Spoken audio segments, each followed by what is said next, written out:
வணக்கம். இது பருதி ஊடகத்தின் மதிய நேர பிரதான செய்திகள். முதலில் தலைப்புச் செய்திகள். கெகல்பத்திர பத்மே வழக்கு 5 நடிகைகளிடம் விசாரணை. பாதுகாப்புக்காக வாள் வைத்திருக்கிறாராம் அர்ச்சுனா. பெண்ணொருவர் கல்லால் தாக்கப்பட்டு படுகொலை. தமிழகத்தில் இலங்கை அகதி பெண் உட்பட்ட 4 பெண்கள் பலி. போதைப் பொருட்களுடன் ஒரே நாளில் 971 பேர் கைது.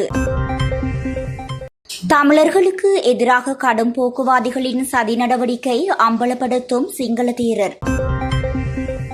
அனுரு அரசிற்கு எதிராக வெடிக்கவுள்ள பேரணி நாமல் விடுத்துள்ள பகிரங்க அழைப்பு.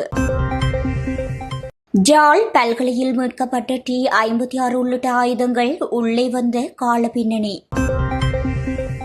மக்களே இன்று முதல் கட்டாயம் பணம் நாட்டில் நடைமுறைக்கு வரும் புதிய திட்டம். இனி தொடர்வன விரிவான செய்திகள்.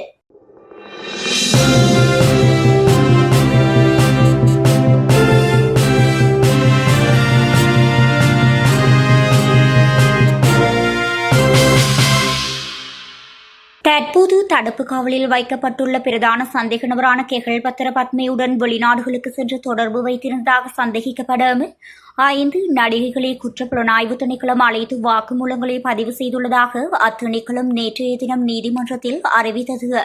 இந்த நடிகைகள் கெகல்பத்திர பத்மேயுடன் தொடர்பு வைத்துக் கொண்டு சட்டவிரோத போதைப்பொருள் கடத்தல், பணச்செலவை அல்லது ஆயுதங்கள் தொடர்பான குற்றச் செயல்களில் ஈடுபட்டுள்ளனரா என்பதை கண்டறிய மேலதிக விசாரணைகள் நடைபெற்று வருவதாக குற்றப்புலனாய்வு திணைக்களம் தெரிவித்துள்ளது. சமர்ப்பிக்கப்பட்ட விடயங்களை கவனத்தில் எடுத்துக்கொண்ட கொழும்பு பிரதான நீதவான் விசாரணைகளின் முன்னேற்ற அறிக்கையை நவம்பர் மாதம் 7ஆம் தேதி சமர்ப்பிக்குமாறு குற்றப்புலனாய்வு திணைக்களத்திற்கு உத்தரவிட்டுள்ளார். தனது உயிருக்கு அச்சுறுத்தல்கள் இருந்த போதிலும் அரசாங்கம் தனக்கு பாதுகாப்பு வழங்காததால் தனது சொந்த பாதுகாப்பிற்காக ஒரு வாளை வைத்திருப்பதாகவும் இதுகுறித்து நாடாளுமன்ற சபாநாயகர் மற்றும் காவல்துறை மாதிபருக்கு அறிவித்துள்ளதாகவும் யாழ்ப்பாண மாவட்ட நாடாளுமன்ற உறுப்பினர் ராமநாதன் அர்ச்சுனா தெரிவித்துள்ளார். தனது உயிருக்கு அச்சுறுத்தல் இருந்ததால் இதற்கு முன்னர் 2 முறை எழுத்துப்பூர்வமாக பாதுகாப்பு கோரியதாகவும் ஆனால் அரசாங்கத்திடமிருந்து எந்த பதிலும் கிடைக்கவில்லை என்றும் நாடாளுமன்ற உறுப்பினர் சுட்டிக்காட்டுகின்றார். எனவே தனது சொந்த பாதுகாப்புக்காக வாளை வைத்திருப்பதாகவும் அதனை எப்போதும் தனது சிற்றுண்டில் வைத்திருப்பதாகவும் அர்ச்சுனா குறிப்பிட்டுள்ளார். காலி அகங்கல்ல போலீஸ் பிரிவின் பாத்தேகம பகுதியில் பெண்ணொருவர் கல்லால் தாக்கி கொலை செய்யப்பட்டுள்ளார். தனிப்பட்ட தகராறு காரணமாக நபரொருவர் பெண்ணை கல்லால் தாக்கியுள்ளார். அதனால் பலத்த காயமடைந்த பெண் பலபிட்டிய மருத்துவமனையில் உயிரிழந்ததாக போலீசார் தெரிவிக்கின்றனர். உயிரிழந்தவர் பத்தேகம பகுதியைச் சேர்ந்த 43 வயதுடையவர் என போலீசார் அடையாளம் கண்டுள்ளனர். சந்தேக நபர் உயிரிழந்த பெண்ணின் உறவினர் என போலீஸ் விசாரணையில் தெரிய வந்துள்ளது. மேலும் இந்த கொலையின் பின்னர் சந்தேக நபர் அங்கிருந்து தப்பிச் சென்றுள்ளார்.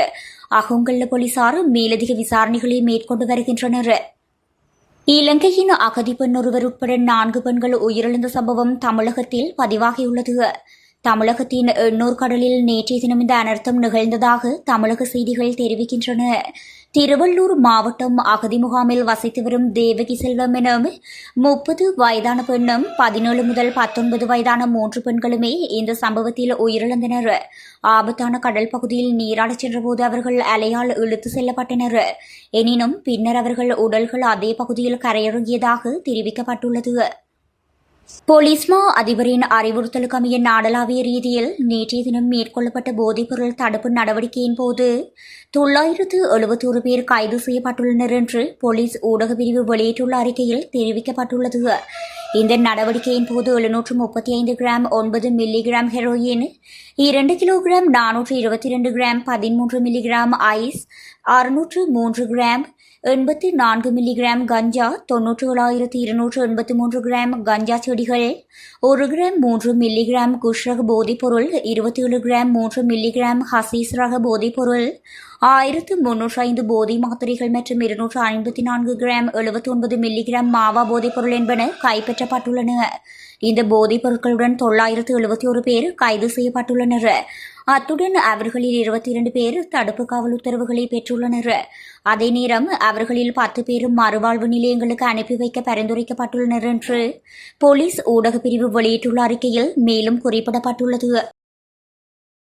தமிழினத்திற்கு எதிராக திட்டமிட்ட வகையில் சிங்கள இனவாதிகள் செயற்படுவதாக பௌத்த தேரர் ஒருவர் வெளிப்படுத்தியுள்ளதாக நாடாளுமன்ற உறுப்பினர் சாணக்கியன் தெரிவித்துள்ளார். மிகுந்தலே பகுதியில் உள்ள விகாரையொன்றின் விகாராதிபதிக்கும் நாடாளுமன்ற உறுப்பினருக்குமான நேற்றைய தின சந்திப்பின் போது மறைக்கப்பட்ட ரகசியம் ஒன்று அம்பலப்படுத்தப்பட்டுள்ளது. அதற்குமே குருந்தூர் மலையில் திட்டமிட்ட வகையில் பௌத்தமயமாக்கலை உருவாக்கி அதனை தொல்பொருள் பகுதியாக பிரகடனம் செய்யும் நடவடிக்கை தொடர்பில் விகாராதிபதி உண்மையை வெளிப்படுத்தியுள்ளார். இது தொடர்பில் குற்றப்புலனாய்வு பிரிவிடம் செய்யப்பட்ட முறைப்பாடு தொடர்பான ஆவணத்தை தன்னிடம் வழங்கியதாக நாடாளுமன்ற உறுப்பினர் குறிப்பிட்டுள்ளார்.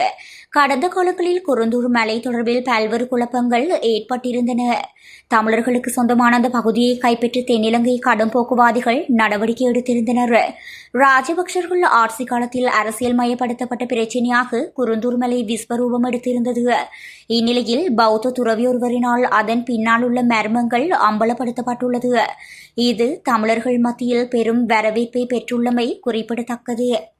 பிரதான எதிர்க்கட்சியான ஐக்கிய மக்கள் சக்தி பதவிக்கேற்றாற்போல் சிறந்த எதிர்க்கட்சியாக செயற்பட வேண்டும் என நாடாளுமன்ற உறுப்பினர் நாமல் ராஜபக்ஷ தெரிவித்துள்ளார்.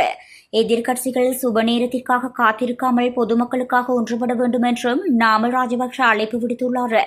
இதுகுறித்து அவர் மேலும் தெரிவிக்கையில், ஜனநாயகத்துக்கு எதிரான அரசாங்கத்தின் செயற்பாடுகளுக்கு கடுமையான எதிர்ப்பை வெளிப்படுத்துவதாகவும் சர்வாதிகாரத்தை முன்னிலைப்படுத்தி அரசாங்கம் செயற்படும் போது அதற்கு எதிர்ப்பு தெரிவிக்க வேண்டிய பொறுப்பு சகல எதிர்க்கட்சிகளுக்கும் காணப்படுகின்றது. நாட்டு மக்களுக்கு வழங்கிய வாக்குறுதிகளை மறந்துவிட்டு எதிர்க்கட்சிகளின் உறுப்பினர்களை பழிவாங்கும் நோக்கில் அரசாங்கம் செயற்படுகின்றது. குறிப்பாக ராஜபக்சர்களை எந்த வகையில் நெருக்கடிக்குள்ளாகலாம் என்பதற்கு அரசாங்கம் அதிக காலத்தை செலவிடுகின்றது. எம்மீது முன்வைத்த குற்றச்சாட்டுகளை சட்டத்திற்கு முன் நிரூபிக்குமாறு அரசாங்கத்திடம் கேட்டுக்கொள்கின்றோம். அப்போதுதான் எமக்கு அடுத்த தேர்தல்களில் எவ்வித குற்றச்சாட்டுகளும் இல்லாமல் முன்னிலையாகலாம் என நாமல் ராஜபக்ஷ தெரிவித்தார். யாழ்ப்பாணம் பல்கலைக்கழகத்தில் மீட்கப்பட்ட துப்பாக்கி உள்ளிட்ட ஆயுதங்கள் சுமார் 20 வருடங்களுக்கு முற்பட்டவை என்று சந்தேகிக்கப்படுகின்றது. நூலகத்தின் கூரை திருத்த வேலைகள் நேற்று முன்தினம் வியாழக்கிழமை முன்னெடுக்கப்பட்டன. அதன்போது கூரைக்குள் 2 மேகசின்கள் அடையாளம் காணப்பட்டுள்ள நிலையில் அவை தொடர்பில் பல்கலைக்கழக நிர்வாகத்தினரால் கோப்பாய் காவல்துறையினருக்கு அறிவிக்கப்பட்டது.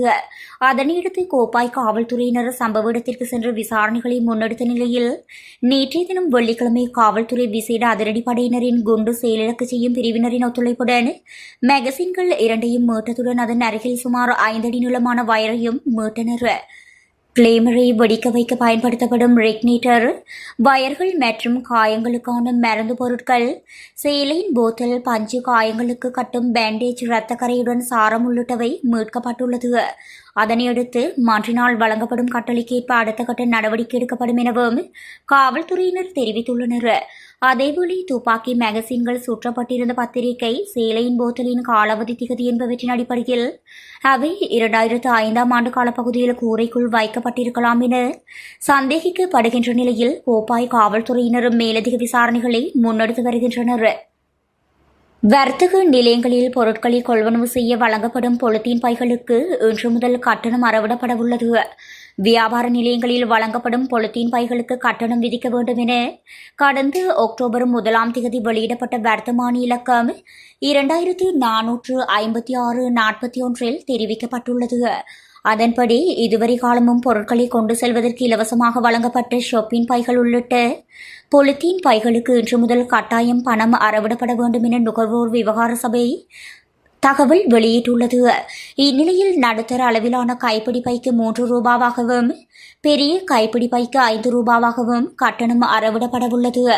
இதனை கீல்ஸ், காகில்ஸ், ஃபுட் சிட்டி, லாவ் சூப்பர், ஸ்பார் மற்றும் குளோமார்க் உள்ளிட்ட வியாபார நிலையங்களுக்கு இணைந்து தெரிவிக்கப்பட்டுள்ளது. இதன் மூலம் பொருட்களை கொள்வனவு செய்பவர்கள் பைகளை தம்பசம் எடுத்து செல்ல ஊக்குவிக்கின்றனர். பொலித்தீன் பை பாவனைகளை மக்கள் மத்தியில் குறைப்பதே இதன் நோக்கமாகும்.